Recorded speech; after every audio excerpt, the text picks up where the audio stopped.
Tapi begini ya, ini cerita ya. Sebenarnya saya di sini tuh lama sekali sama Profesor Zaini.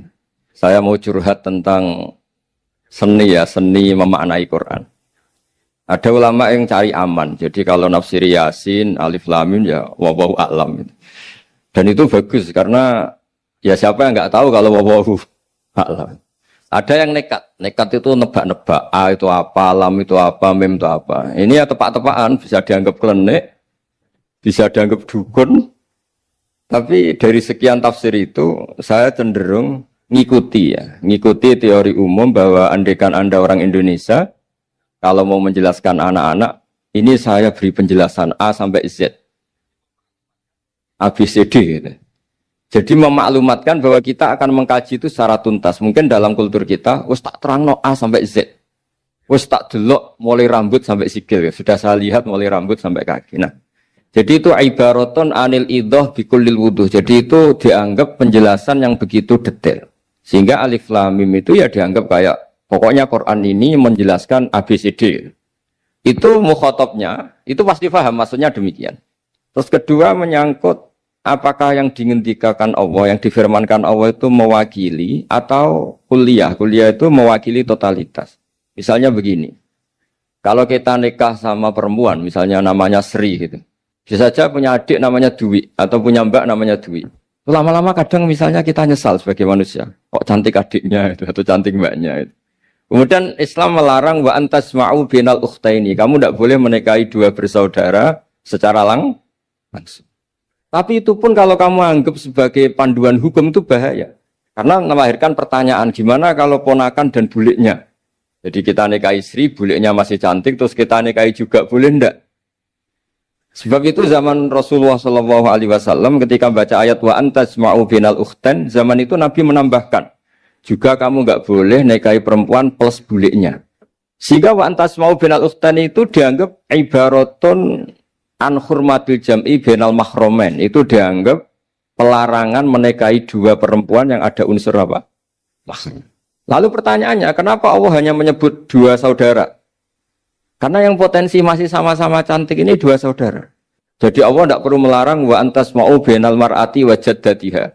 Karena kalau itu kan orang-orang agak-agak waras kan kira-kira gitu, masa tertarik cucunya karena umur 17 juga tertarik mbahnya yang 80 tahun, kira-kira ndak usah dilarang juga nggak kepikiran kan gitu.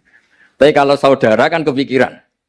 Makanya banyak kalau mbaknya mati, wong Jawa itu ngeduni, mbaknya meninggal terus nikah adiknya. Kadang adiknya meninggal juga nikah adiknya lagi. Itu kalau orang tuanya masih nekat bisa habis anaknya. Saya pernah punya teman tuh mbaknya dinikahi mati, nikahi lagi adiknya mati. Lu adik ketiga mau dinikahkan lagi. Saya tantang itu habis anak kamu kalau gitu. Nah, sehingga kita yang nekuni fikih itu tahu wa antasma'u binal ukhtan itu bukan harus ukhtan. Dan makanya terus ulama mengingatkan bahayanya berpegangan Quran enggak didampingi ulama karena nanti akan bilang yang diharamkan Quran itu al-jam'u binal ukhtan, hanya mengumpulkan dua saudara. Berarti sama bulik bude boleh, sama mbah boleh, itu bahaya sekali. Karena memang zaman itu Nabi hanya menambahkan wala binal mar'ati wa ammatiha, wala binal mar'ati wa kholatiha, juga enggak boleh menikahi perempuan plus bulik baik dari bapak maupun bulik dari apa? Ibu. Nabi zaman itu tidak menambahkan wala binal mar'ati wa jaddatiha karena dikira itu normalnya orang pasti tidak kepikiran nikah perempuan plus mbahnya karena umurnya pasti terpaut jauh. Kemudian ada lagi misteri tafsir yang pasti ulama itu beda. Misalnya begini. Dalam cerita-cerita karomatul aulia dan kita yang nekuni ilmu itu kita percaya lah. Soal yang nggak percaya ya monggo, ini karena tidak tek Quran dan hadis. Ketika seorang Nabi Muhammad SAW di alam arwah, karena di hadis Mi'raj Nabi juga sering ketemu para nabi, di antaranya ketemu Nabi Musa, ketemu beberapa nabi. Itu hadisnya sahih bahwa Nabi sering ketemu para nabi di alam arwah. Dan ini punya efek di kitab tafsir nanti. Ada ayat tentang pertemuan Nabi Muhammad SAW dengan Nabi Musa. Singkat cerita di kitab-kitab wali diterangkan, suatu saat Nabi itu dikomplain oleh Nabi Musa karena beliau ngendikan ulama umati ka'ambiya'i Bani Israel. Kualitas ulama umatku itu sama dengan kualitas nabinya Bani Israel. Ini kan memancing sentimen. Kata Nabi Musa, benar saja masa saya Nabi kok disejajari ulama gitu. Disjajari ketua direktur tadi, direktur studi Quran kan nggak terima. Masa Nabi setara dengan LC MUI kan nggak terima. Dan itu menurut saya bagus Nabi Musa nggak terima itu. Saya sendiri juga nggak terima gitu. Akhirnya buktinya apa? Dalam cerita wali itu dipanggillah Imam Ghazali. Di cerita wali itu kata Imam Ghazali, nama kamu siapa? Ana Muhammad bin Muhammad Al-Ghazali At-Tusi Asy-Syafi'i. Jawabnya panjang sekali. Ana Muhammad bin Muhammad Al-Ghazali At-Tusi Asy-Syafi'i. Terus Nabi Musa, loh saya tanya nama kamu cerita bapakmu, mbahmu, madhabmu, daerah kamu. Terus kepanjangan, tanya nama kok ngomongnya panjang. Kata Nabi Musa, kata Imam Ghazali, Anda juga gitu di depan Allah yang hanya tanya wa ma tilka biyaminika ya Musa. Anda jawabnya kepanjangan qala hiya asaya atawakkau 'alaiha wa husyubiya ala ghanami wal yafiha ma'aribu ukhra. Padahal Allah hanya tanya yang dibawa kamu oleh tangan kanan itu apa Musa? Ini tongkat saya Gusti, tak pakai gini, tak pakai gini, tak pakai gini. Masih ada dan lain-lain wal ya ma'aribu ukhra dan masih banyak kepentingannya. Akhirnya Musa itu sadar. Ini di depan Allah yang maha tahu. Itu aja engkau beri penjelasan berlebih. Apalagi saya depan jenengan. Singkat cerita, di cerita itu Nabi Musa, ya betul, umat kamu yang pinter-pinter. Gitu. Pokoknya dia ngakui, beliau ngakui. Tapi dalam perspektif ilmu Thariqah, tafsiran seperti itu tidak diikuti. Yang diikuti adalah, kalau kita ketemu rektor, misalnya Nyuwun Sewu, Satpam dipanggil rektor, atau dipanggil ketua badan wakaf, atau menteri dipanggil presiden, atau murid dipanggil guru, itu kan bawaannya grogi. Dan mulai dulu orang-orang bijak, saya kenangan saya dengan Kiai Haji Maimun Zubair dengan bapak saya sendiri. Orang-orang bijak kalau manggil santri atau bawahan dengan keadaan grogi itu mesti tanya yang nggak penting. Supaya groginya hilang. Piye mau nang dalan macet, gimana di jalan tadi macet? Gimana di daerah kamu musim apa? Setahu saya ulama-ulama top atau rektor atau siapa saja kalau yang bijak, mesti nanya anak buah itu yang nggak penting dulu. Gimana lancar di perjalanan, datang jam berapa, sehat-sehat saja. Karena bawahan itu takut. Nah, ketika Nabi Musa ini takut, Allah itu mengikuti sunnahnya manusia. Kalau takut ya jangan tanya yang penting dulu. Kamu bawa apa? Ya dijawab, saya bawa tongkat Gusti. Jadi itu sebetulnya hanya ilmu psikologi. Bahwa kalau orang takut itu ya ditanya yang ringan-ringan. Lagi-lagi ini ilmu. Jadi analisis tafsir itu tidak ada selesainya. Dan semuanya butuh perangkat. Di antaranya perangkat itu adalah fitrah salimah. Makanya dikatakan Pak Rektor tadi benar bahwa orang bisa memahami Quran, kekuatan angin dengan cerita angin seperti ini. Tadi cerita Pak Suarsono Muhammad juga gitu, Suarsono Muhammad, semuanya sama. Sehingga memaknai Quran itu baik dengan ilmiah maupun dengan fitrah salimah, itu akan sama-sama menelurkan makna yang sahih. Asal berlandas riwayat yang sahih. Saya punya sekian cerita tentang ulama-ulama dulu, kalau ngartikan ayat. Misalnya Imam Syafi'i, beliau nekuni fikih. Beliau menghentikan orang yang tayamum di tengah perjalanan padang Sahara, yang karena tidak menemukan air, itu boleh tayamum kalau sudah tidak menemukan air. Syaratnya dia nyari-nyari dulu. Nyari-nyari dulu. Jadi ditanya, kenapa harus nyari-nyari dulu padahal ini di padang pasir? Jawabnya Imam Syafi'i itu sederhana. La yuqalu liman lam yatlub lam yajid, wa innama yuqalu lam ya'rif. Allah itu ngendikan falam tajiduma'an, kemudian Anda tidak menemukan air. Di mana-mana tidak menemukan itu setelah mencari. Kalau tanpa mencari namanya lam ya'rif, tidak tahu. Ketika Allah ngendikan falam tajiduma'an, artinya harus ada sabkut tolak, harus mencari-cari dulu, baru menyimpulkan tidak menemukan. Jangan langsung tayamum tanpa mencari-cari. Karena Allah ngendikan falam tajiduma'an, kemudian kalian tidak menemukan air. Di mana-mana tidak menemukan itu ada mencari dulu sabkut tolak. Begitu di semua ayat. Lalu saya mulai 2002 atau 2003, saya sering sama Profesor Zaini, beliau bahkan sering di kontrakan saya di Wonokromo di Pleret sana. Kalau nggak tuntas dibahas dulu di bekas kantor rektorat ya, di atas itu. Saya di UI Pres, di bawah, Pak Zaini di atas. Dan tiap hari ketemu. Saya intensif sama beliau itu ada 4 tahun. Makanya terjemah ini yang dulu saya ada ikut, yang direkonstruksi hampir 40%.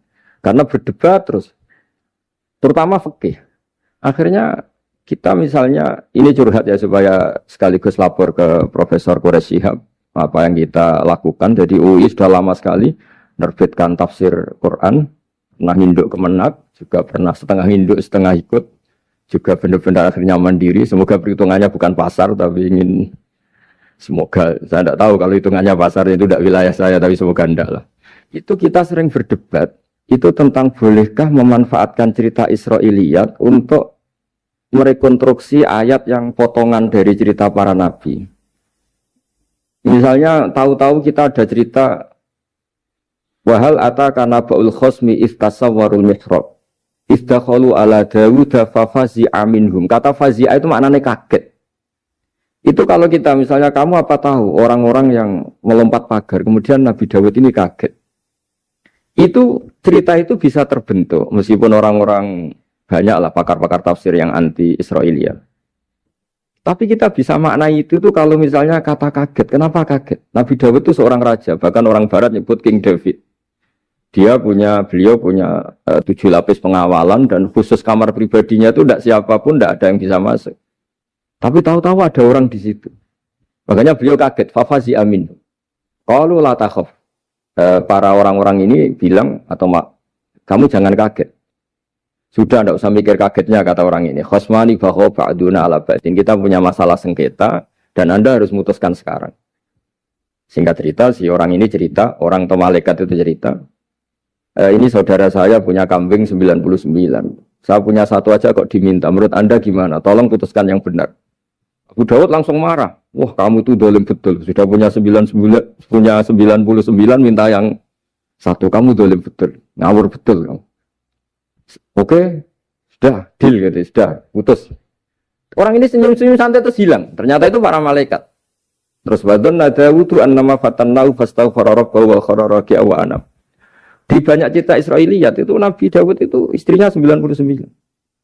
Tapi kurang lengkap kayak enggak ada yang seperti itu. Jadi walhasil di cerita itu ada Imra'atu Uria terkenalnya itu yang Nabi Dawud itu kepikiran menikahi itu. Singkat cerita akhirnya Uria ini meninggal, akhirnya dinikahi Nabi Dawud. Akhirnya beliau istighfar karena merasa salah. Saya masih ingat ketika Profesor Zaini. Ketika tak tanya, kenapa sudah punya 99 masih ingin yang satu? Gak ada yang seperti itu.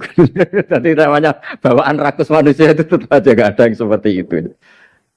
Nah pertanyaannya, bolehkah puzzle ini ya kita rangkai dengan cerita Israiliyat? Yang Israel ini bisa iya, bisa enggak. Kata Nabi zaman Sugeng, la tusaddiquhum wa la tukadzibuhum. Kamu ya jangan bilang iya, jangan bohong karena dari cerita-cerita Israiliyat. Tapi jangan juga bilang takdzib, bilang mendustakan, jangan-jangan benar.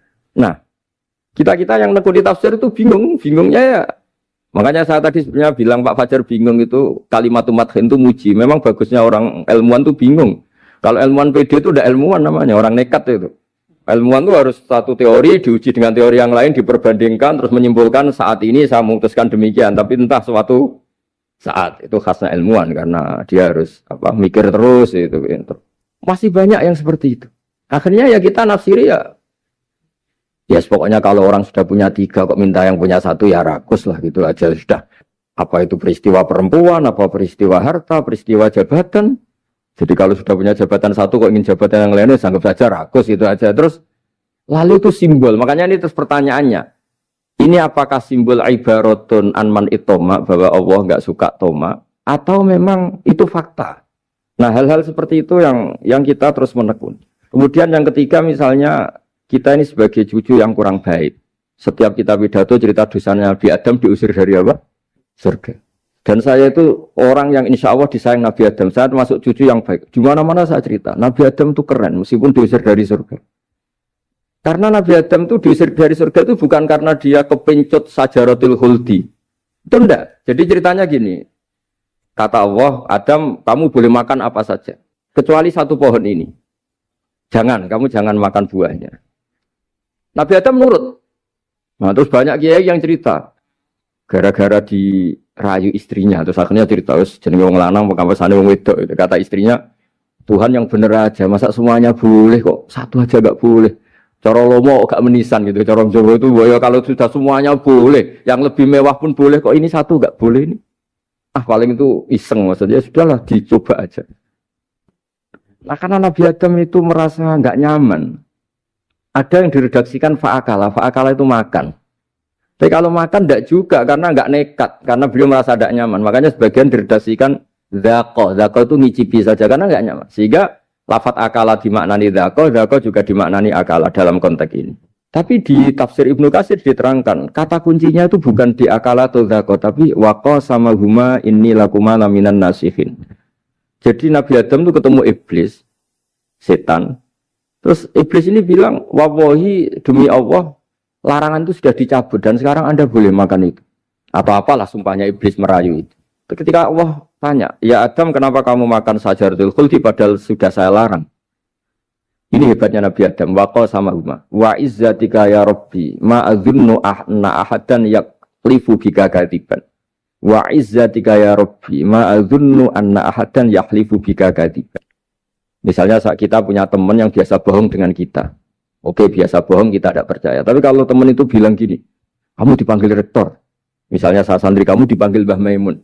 Bawaannya orang takut karena bawahan tadi. Itu pasti tidak ngecek lagi, meskipun yang cerita ini orang bohong, biasa bohong. Tapi ini dipanggil rektor, dipanggil ketua badan wakaf, ketua yayasan badan wakaf. Kan pikirannya tuh, waduh, mendingan coba-coba lah daripada bawaannya tuh mesti tidak mikir langsung. Nah, ketika nama engkau disebut ya Allah, ketika nama engkau disebut, wallahi saya ini benar kata iblis. Saya tidak kepikiran, wa izzatika ma adzunnu anna ahadan yahlifu bika kadziban. Saya tidak pernah mengira ada seseorang atau makhluk siapapun yang ketika menyebut engkau kemudian dia bohong. Mencatut nama presiden itu buat orang fasik kan ya takut. Nyatut nama rektor buat orang nakal pun takut. Apalagi ini nyatut nama Allah. Ini Allah sudah bilang kamu boleh makan ini. Ya, barokahnya jawaban itu sumastabahu rabbuhu fataba ali wahada. Nabi Adam saat itu juga jadi al-mujtaba. Dia orang pilihan. Ya, ini saya termasuk cucu yang baik karena meneruskan cerita sampai sempurna ini. Jadi mohon para kiai, para balik yang cerita Nabi Adam dosa itu mohon tobatlah. Kasihan tuh mbah kita, wanu diceritakan dosa nih. Dosa kalah beong wedok semacam-macam lah itu kasihan. Bacanya harus urut. Wa asa adamu rabbahu fahuwa tapi tsumma jtabahu rabbuhu fataba alaihi wahda. Jadi lengkap lah. Jangan cerita dosanya tok terus disimpulkan. Mbah kita aja dosa apalagi kita sudah salah. Ngambil dalil dipakai justifikasi gitu. Nah, hal-hal seperti ini itu kita sering debat sama Pak Zaini ya, debat-debat ilmiah karena kita yang ada ayat potongan-potongan tadi itu tidak bisa merangkai kalau tanpa memanfaatkan dengan tanda kutip itu memanfaatkan kisah-kisah Israiliyah karena bawaannya ini panjang. Saya beri contoh lagi, kalau bal sawatat lakum anfusukum, misalnya Nabi siapa bawanya Nabi Ayub, Nabi Yusuf, Nabi Yakub. Nabi Yakub itu dirayu oleh anak-anaknya. Sudahlah Yusuf itu kita ajak main. Singkat cerita walhasil karena mereka punya niat buruk, Nabi Yusuf itu dibuang di di sumur. Kemudian mereka datang waja'u abahum isya ayyabkun. Qalu ya abana inna dhahabna nastabiqu wa tarakna Yusufa inda mata'ina fa akalahu dhi'ab. Ya kita ini main, Bah. Tapi ketika di hutan, kemudian Yusuf dimakan serigala. Dan mereka pura-pura nangis. Wajah wabahum isya ayyabkun. Dia datang pura-pura nangis. Dan terus abahnya bilang, wah ini rekayasa kamu. Qala bal sawatat lakum anfusukum amro. Pasti ini rekayasa kamu. Nah, kata rekayasa di sini itu kita mikir loh, kok ujuk-ujuk Nabi Yakub bilang rekayasa itu gimana? Tapi barokahnya konstruksi cerita-cerita tadi kita tahu. Dia itu tadi gak ada kejahatan yang apa? Sempurna. Terus mereka kan latohu saubahu bidamin. Mereka itu melumuri bajunya Nabi Yusuf dengan apa? Darah. Seakan-akan Nabi Yusuf itu dimakan apa? Serigala. Tapi dia lupa menyobek-nyobek baju tadi. Makanya Nabi Yakub bilang, sopan nih serigala itu. Ketika mau makan baju anak saya disuruh nyopot dulu gitu. Peradabannya gitu. Nah, di sini kata sawalat itu ada konstruksi yang kita mau tidak mau pakai cerita tadi karena wong dimakan serigala kok bajunya utuh. Cek beretikanya serigala itu. Mungkin kuliah di UI. Jadi, nah kita ini nekuni itu. Jadi apa ya? Dan terus nah kita akan cari aman. Artinya cari aman itu kalau tafsir atau terjemah berdasar Israiliyat kita nanti dimarin orang banyak. Tapi tidak juga kita kadang-kadang mau tidak mau karena ada kata yang tersembunyi. Yang mau tidak mau utuhnya itu kalau memanfaatkan Israiliyat tadi. Nah, makanya Nabi ketika ditanya ya Rasulullah bagaimana dengan cerita dari Bani Israel itu. Ya, Nabi ngendikan la tusaddiquhum wa la tukadzibuhum. Ya kamu jangan bilang iya, ya jangan bilang tidak. Tapi setelah kita nekuni tafsir, ya nekuni apa itu mau tidak? Yang terakhir sebagai matur kita ke Profesor Dr. Quraish Shihab, masalah fikih terutama yang mendesak. Quran itu kalau cerita fikih itu kan belum dibabkan dulu ya. Misalnya at-thalaqu marratan, cerai itu ya hanya 2. Cerai hanya 2 ini kan kita jadi bingung karena taunya kita cerai itu sampai apa? 3. Akhirnya mau tidak mau kita membuat taksisul fikih, dasaran fikih. At-thalaqu marratan ayat tolak sing yasihur rujuk, tolak yang boleh rujuk. Itu 2. Namanya roj'i. Kalau tolak ini roj'i wa bu'ulatuhunna ahaqqu biratihinna, di masa iddah suami tadi maling berhak rujuk. Artinya orang lain enggak berhak karena ini masih fi hukmi zaujiyah. Dia masih dihukumi seorang apa? Istri. Nah, baru fa in talaqaha fala tahillul lahu min ba'du hatta tankiha zaujan ghairah. Ini yang terus kemudian orang fikih menyebut tolak bain, yang kalau itu terjadi si istri ini tidak halal bagi mantan zaujnya kecuali sudah dirasakan orang apa? Lain. Jadi terus kita ini mikir hatta tankiha zaujan ghairah itu ukurannya nikah itu apa? Mayoritas ulama bilang ukurannya nikah bukan sekedar akad, tapi sudah dirasakan orang lain. Sudah ada hubungan intim. Memang harus bahasa vulgar ya, karena ini fikih. Ben kapok cara Jawa, oleh nalak tenanan jebule ape balik bojone dirasakno wong liya. Kadang mukhalil ini kebablasan enggak mau ngelepas. Padahal dia kadang mukhalil order, tapi kalau cantik terus menarik kan dia enggak mau lepas. Nah, pertanyaannya itu kan, tapi ada mazhab yang meskipun syad, yaitu yang mengatakan ya hanya akad sudah sah. Tapi itu di cara bahasa sekarang dibully banyak ulama, disalahkan. Wong tujuannya itu bikin jera, kok hanya akad kan tidak jera.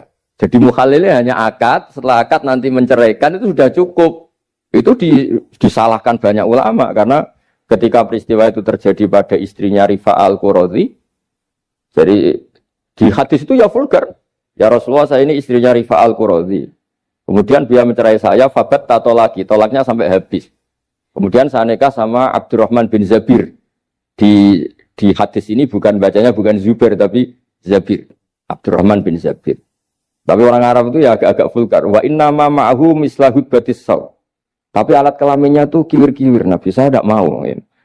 Terus Nabi tertawa-tawa di hadis itu ya, kalau sama tertawa ini sudah sunnah Rasul, karena mas di hadis itu fatabas sama dohikan. Nabi itu tertawa sampai coro Jawa guyu ngakak. Fatabas sama dohikan, bukan fatabas sama mutabas, tapi di semua teks hadis fatabas sama dohikan. Nabi tertawa-tawa. Kamu ingin ya sama suami kamu yang pertama. Terus Nabi ngendikan la, kata hatta yadzuqa usailataki wa tadzukina usailata. Enggak, sehingga kamu merasakan dia dan dia merasakan kamu. Sehingga ulama mengatakan hatta tankiha zaujan khairah adalah sampai hubungan suami istri untuk menjadi mukhalil yang, maksud saya di sini juga matur sama rektor sama ketua badan wakaf ini enggak gampang ngamanati jadi direktur. Makanya Pak Fajar minder itu sudah bener. Mendingan noto sandal dari kanan jadi kiri, kiri jadi kanan gitu. Karena PR-nya itu besar dan nanti diaudit. Apalagi kalau dapat gaji lebih besar lagi. Makanya ini kalau bisa Pak Rektor, Pak Badan Wakaf ini nggak usah digaji supaya hisapnya ringan. Sudah keliru dapat uang kan berat hisapnya. Ya dulu tanya Profesor Zaini, bertahun-tahun saya kerja di itu nggak kepikiran gaji, sampai sekarang nggak kepikiran. Pak Zaini tahu kalau saya ikhlas. Saya bilang, kok ada orang ikhlas apa? Saya ini anak kiai, cucu kiai, ajaran paling pokok ya ikhlas. Sebenarnya bukan ikhlas banget, karena kalau digaji kok salah itu hisapnya berat. Ya salah dapat gaji. Jadi mohon ini dipakai percontohan pertama. Ya ini kan kita saudara semua, rileks saja lah. Dipakai percontohan apa? Pertama ada direktur studi apa Pak On tambah apa? Tambah gaji ya. Tambah fulus ya kata ketua DPPAI ini ya.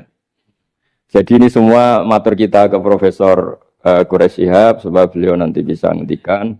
Saya termasuk orang yang sangat menghormati beliau dan insya Allah nanti saat tanggal 6 April atau apa juga mau sowan beliau. Dan beliau juga sering curhat, saya juga sering baca tafsir Al-Misbah beliau di Muqaddimah. Dan rata-rata ya curhat.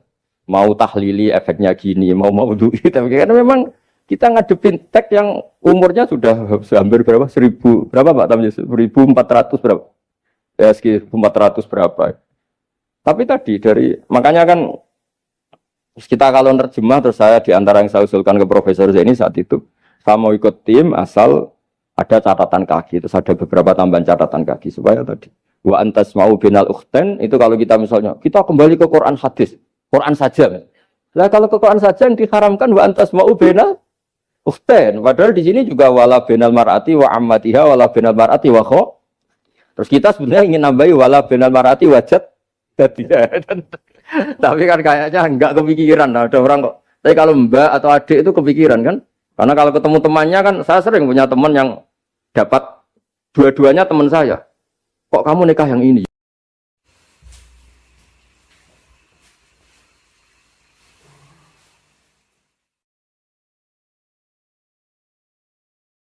Tapi begini ya, ini cerita sebenarnya saya di sini tuh lama sekali sama Profesor Zaini. Saya mau curhat tentang seni ya, seni memaknai Quran. Ada ulama yang cari aman, jadi kalau nafsir Yasin, Alif Lam Mim ya wallahu a'lam. Dan itu bagus karena ya siapa yang nggak tahu kalau wallahu a'lam.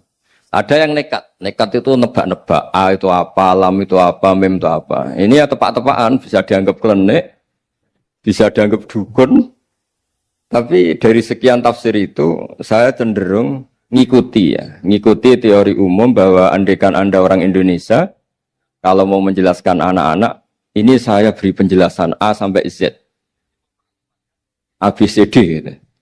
Jadi memaklumatkan bahwa kita akan mengkaji itu secara tuntas. Mungkin dalam kultur kita, wis tak terangno A sampai Z. Wis tak delok mulai rambut sampai sikil. Sudah saya lihat mulai rambut sampai kaki. Nah, jadi itu ibaraton anil idhah bikulil wuduh. Jadi itu dianggap penjelasan yang begitu detail. Sehingga Alif Lam Mim itu ya dianggap kayak pokoknya Quran ini menjelaskan ABCD. Itu mukhatabnya, itu pasti paham maksudnya demikian.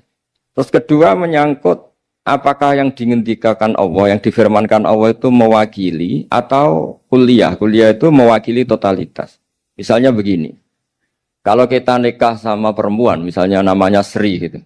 Bisa saja punya adik namanya Dwi, atau punya mbak namanya Dwi. Lama-lama kadang misalnya kita nyesal sebagai manusia. Kok cantik adiknya itu, atau cantik mbaknya itu. Kemudian Islam melarang wa antasma'u binal ukhtaini. Kamu tidak boleh menikahi dua bersaudara secara langsung. Tapi itu pun kalau kamu anggap sebagai panduan hukum itu bahaya. Karena melahirkan pertanyaan, gimana kalau ponakan dan buliknya? Jadi kita nikahi istri, buliknya masih cantik, terus kita nikahi juga, boleh enggak?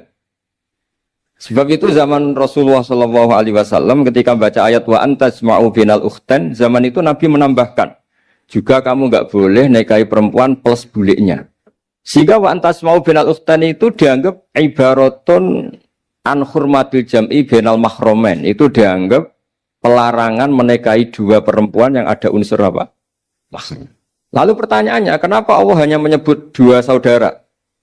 Karena yang potensi masih sama-sama cantik ini dua saudara. Jadi Allah tidak perlu melarang wa antasma'u binal mar'ati wa jaddatiha. Karena kalau itu kan orang-orang agak-agak waras kan kira-kira gitu. Masa tertarik cucunya karena umur 17 juga tertarik mbahnya yang 80 tahun. Kira-kira tidak usah dilarang juga nggak kepikiran kan gitu. Tapi kalau saudara kan kepikiran. Makanya banyak kalau mbaknya mati, wong Jawa itu ngeduni, mbaknya meninggal terus nikah adiknya. Kadang adiknya meninggal juga nikah adiknya lagi. Itu kalau orang tuanya masih nekat bisa habis anaknya. Saya pernah punya teman tuh mbaknya dinikahi mati, nikahi lagi adiknya mati. Lu adik ketiga mau dinikahkan lagi. Saya tantang itu habis anak kamu kalau gitu. Nah, sehingga kita yang nekuni fikih itu tahu wa antasma'u binal ukhtan itu bukan harus ukhtan. Dan makanya terus ulama mengingatkan bahayanya berpegangan Quran nggak didampingi ulama karena nanti akan bilang yang diharamkan Quran itu al-jam'u binal ukhtan, hanya mengumpulkan dua saudara. Berarti sama bulik bude boleh, sama mbah boleh, itu bahaya sekali. Karena memang zaman itu Nabi hanya menambahkan wala binal mar'ati wa ammatiha wala binal mar'ati wa kholatiha, juga enggak boleh menikahi perempuan plus bulik baik dari bapak maupun bulik dari apa? Ibu. Nabi zaman itu tidak menambahkan wala binal mar'ati wa jaddatiha karena dikira itu normalnya orang pasti tidak kepikiran nikah perempuan plus mbahnya karena umurnya pasti terpaut jauh. Kemudian ada lagi misteri tafsir yang pasti ulama itu beda. Misalnya begini. Dalam cerita-cerita karomatul aulia, dan kita Kita yang nekuni ilmu itu kita percaya lah. Soal yang nggak percaya ya monggo, ini karena tidak tek Quran dan hadis. Ketika seorang Nabi Muhammad SAW di alam arwah, karena di hadis Mi'raj Nabi juga sering ketemu para nabi, di antaranya ketemu Nabi Musa, ketemu beberapa nabi. Itu hadisnya sahih bahwa Nabi sering ketemu para nabi di alam arwah. Dan ini punya efek di kitab tafsir nanti. Ada ayat tentang pertemuan Nabi Muhammad SAW dengan Nabi Musa. Singkat cerita di kitab-kitab wali diterangkan. Suatu saat Nabi itu dikomplain oleh Nabi Musa karena beliau ngendikan ulama umati ka'ambiya'i Bani Israel. Kualitas ulama umatku itu sama dengan kualitas nabinya Bani Israel. Ini kan memancing sentimen. Kata Nabi Musa, benar saja masa saya Nabi kok disejajari ulama gitu. Disejajari ketua direktur tadi, direktur studi Quran kan nggak terima. Masa saya Nabi setara dengan LC MUI kan nggak terima. Dan itu menurut saya bagus Nabi Musa nggak terima itu. Saya sendiri juga nggak terima gitu. Akhirnya buktinya apa? Dalam cerita wali itu dipanggillah Imam Ghazali. Di cerita wali itu. Kata Imam Ghazali, nama kamu siapa? Ana Muhammad bin Muhammad Al-Ghazali At-Tusi Asy-Syafi'i. Jawabnya panjang sekali. Ana Muhammad bin Muhammad Al-Ghazali At-Tusi Asy-Syafi'i. Terus Nabi Musa, loh saya tanya nama kamu cerita bapakmu, mbahmu, madhabmu, daerah kamu. Terus kepanjangan, tanya nama kok ngomongnya panjang. Kata Nabi Musa, kata Imam Ghazali, Anda juga gitu di depan Allah yang hanya tanya wa ma tilka biyaminika ya Musa. Anda jawabnya kepanjangan qala ya asaya atawakkau 'alaiha wa husyubiya ala ghanami wal yafiha ma'aribu ukhra. Padahal Allah hanya tanya yang dibawa kamu oleh tangan kanan itu apa Musa? Ini tongkat saya Gusti, tak pakai gini, tak pakai gini, tak pakai gini. Masih ada dan lain-lain wal ya ma'aribu ukhra dan masih banyak kepentingannya. Akhirnya Musa itu sadar. Ini di depan Allah yang maha tahu. Itu aja engkau beri penjelasan berlebih. Apalagi saya depan jenengan. Singkat cerita di cerita itu Nabi Musa. Ya betul. Umat kamu yang pinter-pinter. Pokoknya dia ngakui. Beliau ngakui. Tapi dalam perspektif ilmu Thariqah. Tafsiran seperti itu tidak diikuti. Yang diikuti adalah. Kalau kita ketemu rektor. Misalnya Nyuwun Sewu Satpam dipanggil rektor. Atau dipanggil ketua badan wakaf. Atau menteri dipanggil presiden. Atau murid dipanggil guru. Itu kan bawaannya grogi. Dan mulai dulu orang-orang bijak, saya kenangan saya dengan Kiai Haji Maimun Zubair dengan bapak saya sendiri. Orang-orang bijak kalau manggil santri atau bawahan dengan keadaan grogi itu mesti tanya yang nggak penting. Supaya groginya hilang. Piye mau nang dalan macet, gimana di jalan tadi macet? Gimana di daerah kamu musim apa? Setahu saya ulama-ulama top atau rektor atau siapa saja kalau yang bijak, pasti nanya anak buah itu yang nggak penting dulu. Gimana lancar di perjalanan, datang jam berapa, sehat-sehat saja. Karena bawahan itu takut. Nah, ketika Nabi Musa ini takut, Allah itu mengikuti sunnahnya manusia. Kalau takut ya jangan tanya yang penting dulu. Kamu bawa apa? Ya dijawab, saya bawa tongkat Gusti. Jadi itu sebetulnya hanya ilmu psikologi. Bahwa kalau orang takut itu ya ditanya yang ringan-ringan. Lagi-lagi ini ilmu. Jadi analisis tafsir itu tidak ada selesainya. Dan semuanya butuh perangkat. Di antaranya perangkat itu adalah fitrah salimah. Makanya dikatakan Pak Rektor tadi benar bahwa orang bisa memahami Quran, kekuatan angin dengan cerita angin seperti ini.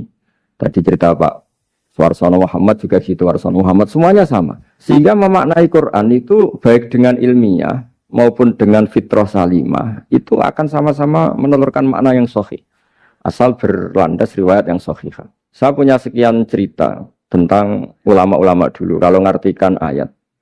Misalnya Imam Syafi'i, beliau nekuni fikih. Beliau ngendikan orang yang tayamum di tengah perjalanan padang Sahara, yang karena tidak menemukan air, itu boleh tayamum kalau sudah tidak menemukan air. Syaratnya dia nyari-nyari dulu. Nyari-nyari dulu. Jadi ditanya, kenapa harus nyari-nyari dulu padahal ini di padang pasir? Jawabnya Imam Syafi'i itu sederhana. La yuqalu liman lam yatlub lam yajid, wa innama yuqalu lam ya'rif. Allah itu ngendikan falam tajiduma'an. Kemudian Anda tidak menemukan air. Di mana-mana tidak menemukan itu setelah mencari. Kalau tanpa mencari namanya lam ya'rif, tidak tahu.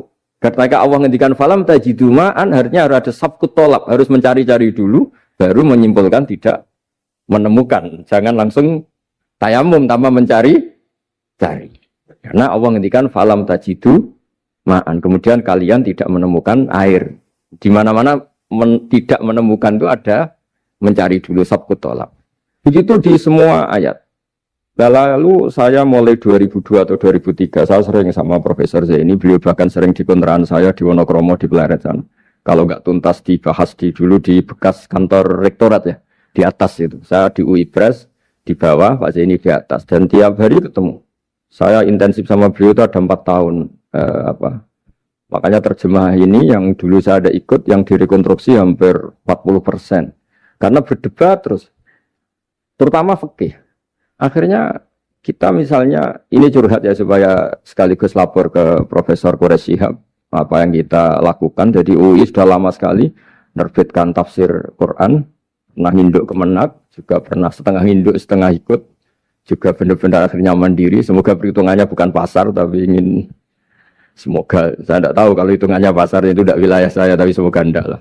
Itu kita sering berdebat, itu tentang bolehkah memanfaatkan cerita Israiliyat untuk merekonstruksi ayat yang potongan dari cerita para nabi. Misalnya tahu-tahu kita ada cerita wahal ataka naba'ul khosmi istasawwarul mihrab istakhalu ala Dawuda fafazi'a minhum. Kata fazi'a itu maknanya kaget. Itu kalau kita misalnya kamu apa tahu orang-orang yang melompat pagar kemudian Nabi Dawud ini kaget. Itu cerita itu bisa terbentuk meskipun orang-orang banyaklah pakar-pakar tafsir yang anti Israiliyat. Tapi kita bisa maknai itu tuh kalau misalnya kata kaget. Kenapa kaget? Nabi Dawud itu seorang raja, bahkan orang barat nyebut King David. Beliau punya 7 lapis pengawalan dan khusus kamar pribadinya itu tidak siapapun, tidak ada yang bisa masuk. Tapi tahu-tahu ada orang di situ. Makanya beliau kaget. Fafazi amin. Qalu la takhaf. Para orang-orang ini bilang atau kamu jangan kaget.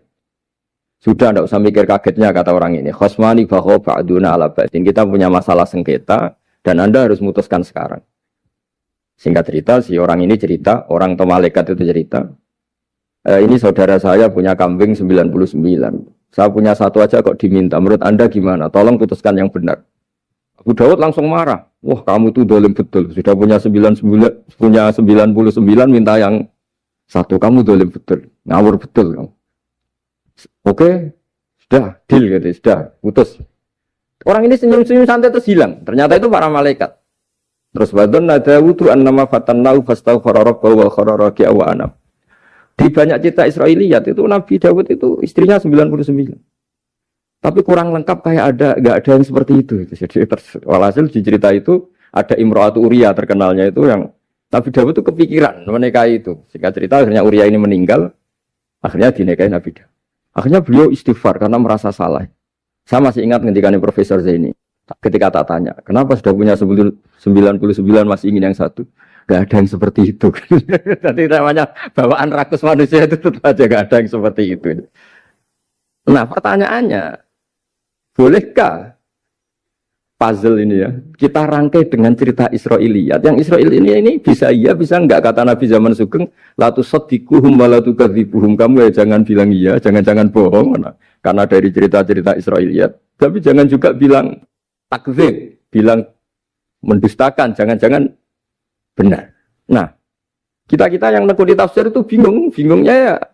Makanya saya tadi sebenarnya bilang Pak Fajar bingung itu kalimat madhin itu muji. Memang bagusnya orang ilmuwan itu bingung. Kalau ilmuwan PD itu udah ilmuwan namanya, orang nekat itu. Ilmuwan itu harus satu teori diuji dengan teori yang lain, diperbandingkan, terus menyimpulkan saat ini saya memutuskan demikian. Tapi entah suatu saat itu khasnya ilmuwan karena dia harus mikir terus itu. Masih banyak yang seperti itu. Akhirnya ya kita nafsiri ya pokoknya kalau orang sudah punya 3 kok minta yang punya 1 ya rakus lah gitu aja sudah. Apa itu peristiwa perempuan, apa peristiwa harta, peristiwa jabatan. Jadi kalau sudah punya jabatan 1 kok ingin jabatan yang lainnya anggap saja rakus itu aja. Terus lalu itu simbol. Makanya ini terus pertanyaannya. Ini apakah simbol ibaratun anman itoma bahwa Allah enggak suka toma atau memang itu fakta? Nah, hal-hal seperti itu yang kita terus menekun. Kemudian yang ketiga misalnya kita ini sebagai cucu yang kurang baik. Setiap kita pidato cerita dosanya Nabi Adam diusir dari apa? Surga. Dan saya itu orang yang insya Allah disayang Nabi Adam. Saya termasuk cucu yang baik. Di mana-mana saya cerita. Nabi Adam itu keren meskipun diusir dari surga. Karena Nabi Adam itu diusir dari surga itu bukan karena dia kepencut sajaratul khuldi. Itu enggak. Jadi ceritanya gini. Kata Allah, Adam, kamu boleh makan apa saja. Kecuali satu pohon ini. Kamu jangan makan buahnya. Nabi Adam nurut. Nah, terus banyak kiai yang cerita. Gara-gara dirayu istrinya. Terus akhirnya cerita, jenenge wong lanang, pengkampesane wong wedok. Kata istrinya, Tuhan yang bener aja, masa semuanya boleh kok, satu aja gak boleh.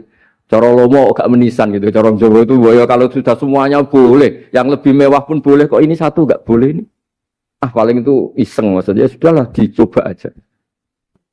Nah karena Nabi Adam itu merasa gak nyaman, ada yang diredaksikan fa'akala itu makan. Tapi kalau makan gak juga, karena gak nekat, karena beliau merasa gak nyaman, makanya sebagian diredaksikan Zako itu ngicipi saja karena nggak nyaman. Sehingga lafat akala dimaknani zako juga dimaknani akala dalam konteks ini. Tapi di tafsir Ibnu Katsir diterangkan, kata kuncinya itu bukan di akala atau zako, tapi waqo sama huma inni lakuma laminan nasihin. Jadi Nabi Adam itu ketemu iblis, setan. Terus iblis ini bilang, wallahi demi Allah, larangan itu sudah dicabut dan sekarang Anda boleh makan itu. Apa-apalah sumpahnya iblis merayu itu. Ketika Allah tanya, ya Adam kenapa kamu makan sajaratul khuldi padahal sudah saya larang. Ini hebatnya Nabi Adam. Waqa sama huma. Wa izzatika ya Rabbi ma adzunnu anna ahadan yaklifu bika kadiban. Wa izzatika ya Rabbi ma adzunnu anna ahadan yaklifu bika kadiban. Misalnya kita punya teman yang biasa bohong dengan kita. Oke, biasa bohong kita tidak percaya. Tapi kalau teman itu bilang gini, kamu dipanggil rektor. Misalnya saat santri kamu dipanggil Mbah Maimun. Bawaannya orang takut karena bawahan tadi. Itu pasti tidak ngecek lagi. Meskipun yang cerita ini orang bohong, biasa bohong. Tapi ini dipanggil rektor, dipanggil ketua badan wakaf, ketua yayasan badan wakaf. Kan pikirannya tuh, waduh, mendingan coba-coba lah daripada bawaannya itu mesti tidak mikir langsung. Nah, ketika nama engkau disebut ya Allah, ketika nama engkau disebut, wallahi saya ini benar kata iblis. Saya tidak kepikiran wa izzatika ma adzunnu anna ahadan yahlifu bika kadziban. Saya tidak pernah mengira ada seseorang atau makhluk siapapun yang ketika menyebut engkau kemudian dia bohong. Mencatut nama presiden itu buat orang fasik kan ya takut, nyatut nama rektor buat orang nakal pun takut. Apalagi ini nyatut nama Allah. Ini Allah sudah bilang kamu boleh makan ini. Barokahnya jawaban itu sumastabahu rabbuhu fataba ali wahada. Nabi Adam saat itu juga jadi al-mujtaba, dia orang pilihan. Ya, ini saya termasuk cucu yang baik karena meneruskan cerita sampai sempurna. Jadi mohon para kiai, para balik yang cerita Nabi Adam dosa itu mohon tobatlah, kasihan tuh mbah kita, anu ceritakan dosa nih. Dosa kalah beong wedok semacam-macam lah, itu kasihan. Bacanya harus urut. Wa aso adamu rabbahu fahuwa tapi sumajtabahu rabbuhu fataba alaihi wahda. Jadi lengkap lah, jangan cerita dosanya tok. Terus disimpulkan, mbah kita aja dosa, apalagi kita sudah salah ngambil dalil, dipakai justifikasi. Gitu. Nah, hal-hal seperti ini itu kita sering debat sama Pak Zaini, ya debat-debat ilmiah, karena kita yang ada ayat potongan-potongan tadi, itu tidak bisa merangkai kalau tanpa memanfaatkan dengan tanda kutip itu memanfaatkan kisah-kisah Israiliyah, karena bawaannya ini panjang. Saya beri contoh lagi, kalau bal sawatat lakum anfusukum, misalnya Nabi siapa bawanya Nabi Ayub, Nabi Yusuf, Nabi Yakub. Nabi Yakub itu dirayu oleh anak-anaknya. Sudahlah Yusuf itu kita ajak main. Singkat cerita walhasil karena mereka punya niat buruk, Nabi Yusuf itu dibuang di di sumur. Kemudian mereka datang waja'u abahum isya ayyabkun. Qalu ya abana inna dhahabna nastabiqu wa tarakna Yusufa inda mata'ina fa akalahu dhi'ab. Ya kita ini main, Bah. Tapi ketika di hutan, kemudian Yusuf dimakan serigala. Dan mereka pura-pura nangis. Wajah wabahum isya ayyabkun. Dia datang pura-pura nangis. Dan terus abahnya bilang, wah ini rekayasa kamu. Qala bal sawatat lakum anfusukum amro. Pasti ini rekayasa kamu. Nah, kata rekayasa di sini itu kita mikir loh, kok ujuk-ujuk Nabi Yakub bilang rekayasa itu gimana? Tapi barokahnya konstruksi cerita-cerita tadi kita tahu. Dia itu tadi gak ada kejahatan yang apa? Sempurna. Terus mereka kan latohu saubahu bidamin. Mereka itu melumuri bajunya Nabi Yusuf dengan apa? Darah, seakan-akan Nabi Yusuf itu dimakan apa? Serigala. Tapi dia lupa menyobek-nyobek baju tadi. Makanya Nabi Yakub bilang, Cek sopan nih serigala itu. Ketika mau makan baju anak saya disuruh nyopot dulu gitu. Peradabannya gitu. Nah, di sini kata samalat itu ada konstruksi yang kita mau tidak mau pakai cerita tadi karena wong dimakan serigala kok bajunya utuh. Cek beretikanya serigala itu. Mungkin kuliah di UI. Jadi, nah kita ini nekuni itu. Jadi apa ya? Ya terus, nah kita akan cari aman. Artinya cari aman itu kalau tafsir atau terjemah berdasar Israiliyat kita nanti dimarin orang banyak. Tapi tidak juga kita kadang-kadang mau tidak mau karena ada kata yang tersembunyi. Yang mau tidak mau utuhnya itu kalau memanfaatkan Israiliyat tadi. Nah, makanya Nabi ketika ditanya, ya Rasulullah bagaimana dengan cerita dari Bani Israel itu.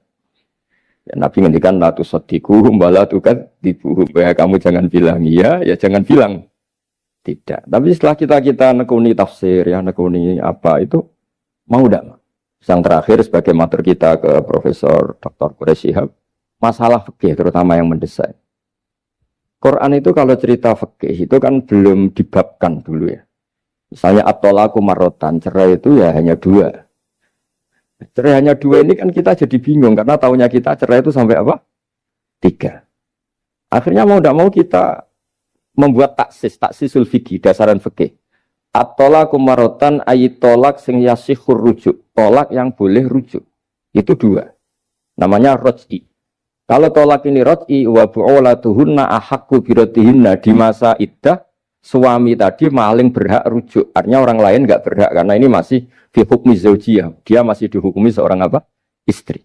Nah, baru fa in talaqaha fala tahillul lahu min ba'du hatta tankiha zaujan ghairah. Ini yang terus kemudian orang fikih menyebut tolak bain.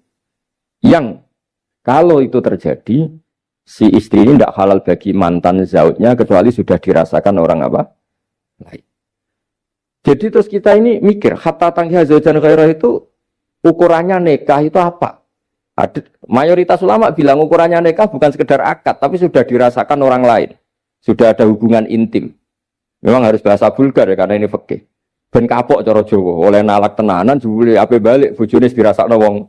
Iya, kadang mukhalil ini kebablasan nggak mau ngelepas. Padahal dia kadang mukhalil order, tapi kalau cantik terus menarik kan dia nggak mau lepas. Nah pertanyaannya itu kan, tapi ada mazhab yang meskipun syad, yaitu yang mengatakan ya hanya akad sudah sah. Tapi itu di coro bahasa sekarang dibully banyak ulama, disalahkan. Wong tujuannya itu bikin jera, kok hanya akad kan tidak jera. Jadi mukhalilnya hanya akad, setelah akad nanti menceraikan itu sudah cukup. Itu disalahkan banyak ulama karena ketika peristiwa itu terjadi pada istrinya Rifa al-Quradi, jadi di hadis itu ya vulgar. Ya Rasulullah, saya ini istrinya Rifa al-Quradi. Kemudian dia mencerai saya, fabat tato lagi, tolaknya sampai habis. Kemudian saya nikah sama Abdurrahman bin Zabir. Di hadis ini bukan bacanya bukan Zubair tapi Zabir. Abdurrahman bin Zabir. Tapi orang Arab itu ya agak-agak vulgar. Wa inna ma ma'ahu mislahud batis saw. Tapi alat kelaminnya tuh kiwir-kiwir. Nabi saya tidak mau. Ya.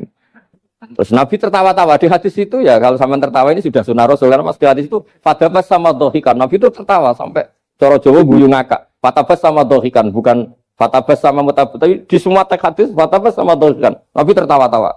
Kamu ingin ya sama suami kamu yang pertama. Terus Nabi ngendikan la kata hatta yadzuqa usailataki wa tadzukina usailata. Enggak, sehingga kamu merasakan dia dan dia merasakan kamu. Sehingga ulama mengatakan hatta tangkiha zaujan khairah adalah sampai hubungan suami istri untuk menjadi mukhalil yang maksud saya di sini juga matur sama rektor sama ketua badan wakaf ini. Enggak gampang ngamanati jadi direktur. Makanya Pak Fajar minder itu sudah benar. Mendingan noto sandal dari kanan jadi kiri, kiri jadi kanan gitu. Karena PR-nya itu besar dan nanti diaudit. Apalagi kalau dapat gaji lebih besar lagi. Makanya ini kalau bisa Pak Rektor, Pak Badan Wakaf ini nggak usah digaji supaya hisapnya ringan. Sudah keliru dapat uang kan berat hisapnya. Ya dulu tanya Profesor Zaini, bertahun-tahun saya kerja di itu nggak kepikiran gaji, sampai sekarang nggak kepikiran. Pak Zaini tahu kalau saya ikhlas. Saya bilang, kok ada orang ikhlas apa? Saya ini anak kiai, cucu kiai, ajaran paling pokok ya ikhlas. Sebenarnya bukan ikhlas banget, karena kalau digaji kok salah itu hisapnya berat. Ya salah dapat gaji. Jadi mohon ini dipakai percontohan pertama.